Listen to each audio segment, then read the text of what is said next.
This question is a pretty simple one. Who is your lifeline, you guys? The last question of a game show. You have only one call that you have to make, and it's got to be to somebody with a lot of money on the line. Who would you call, and why would that person be the lifeline call? I'm calling my husband. He's resourceful, he's knowledgeable, he's a very intelligent man, and I can yell at him for the rest of our lives if he gets the question wrong. I'm with you. Most importantly, the last thing there. Yeah, I would say there's a lot on the line. It would dramatically increase his quality of life if we got it correct.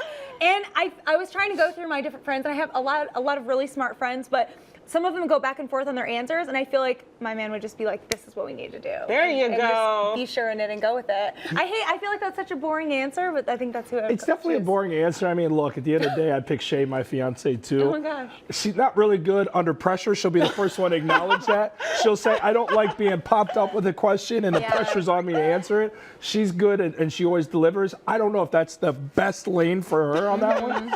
I don't know. At least you could fail together. Yeah, right? We always joke, like, if we were on, like, Survivor, I think we'd be okay because we could rely on each other. We'd get through. Yeah. But if I'm like, hey, babe, $1 million on the line. I need you to answer this right now or else we don't win the $1 million. Go. She'd be like, why did you call me? Yeah. Why did you put me in this position? Yeah. I think I'd ultimately, if it wasn't Shay, I'd go with, I've got a friend who works in the business. He's a producer. His name's Bill Friedman. He knows everything about everything. And you always got that friend who's smart, knows he's smart, lets everybody in the room know he's smart. So I put him to the test right there. That'd be my guy. I just thought of a new one. Siri. Oh, that's a good. I'd call Siri. Yeah. Siri can't be your lifeline. You got to have somebody. So you guys don't have anybody. How about this? Better question. Who would you not call? Is there somebody in your life you're like, I love you to death. You ain't my lifeline.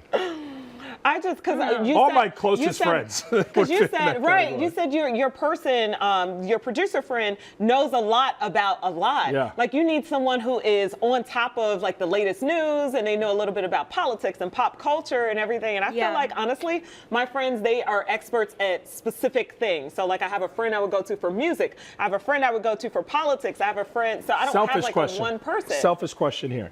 If you guys had that lifeline and you need to go to somebody, your significant others don't answer, that other person that you have didn't answer, would you call me? Sure. Do you think I could deliver? This question is not scripted. Do you think I could deliver? Yes. Yeah. Wow. Yes. Really? We'll go with yes. Yes. I'll take that. Would you call us? Would you call I would me? absolutely call you guys. I asked you guys, look, as soon as Would it be Carly or Felicia? Oh. I'm not doing that one. I just watched how the Gaga. At each other after that Gaga Cooper discussion. Yeah, I watched how the Gaga Cooper discussion went down. But you came to my side, don't forget. I didn't come to anybody's side. Yeah, you agree with me, right? The consensus is there's no consensus. Wink once if you go on my side.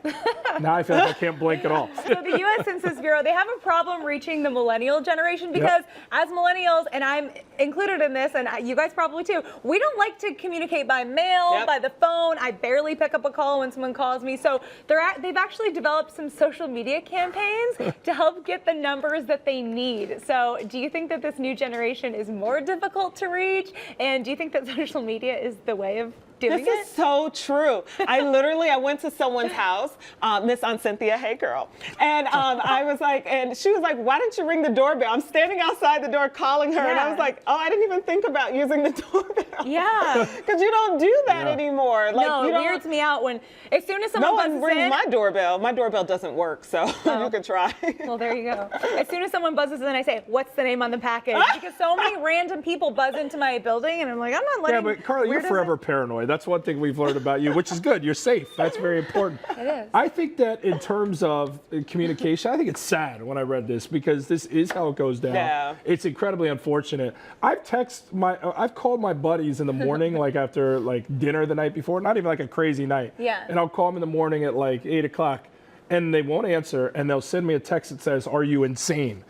And I'm like, what do you mean? It's like, why would you call me it gives you, at all and do it in the morning? Because it weirds me out when people call me.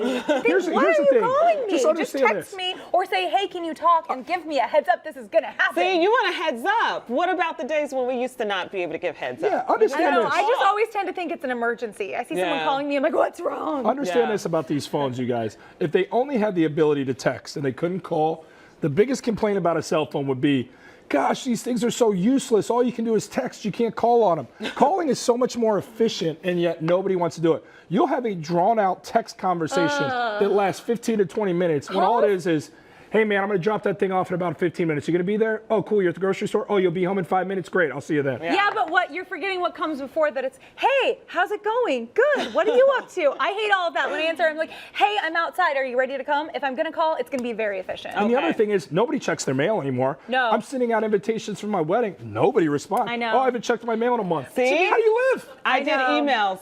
I did emails on those invitations. I know. Well, save the dates for emails. Yeah, I wish I would have done that. It would have saved me a whole lot more money just to be ignored. I check my mail quarterly. No joke. Really? I let it build up every couple months. I'm like, all right, I guess I should open it. Unless I think there's a check in Now it. I'm angry. I'm on your side with the Bradley Cooper guy. It's ridiculous. I mean, these are, I'm like, here's the other thing. Somebody does something really nice for you, don't send them an email.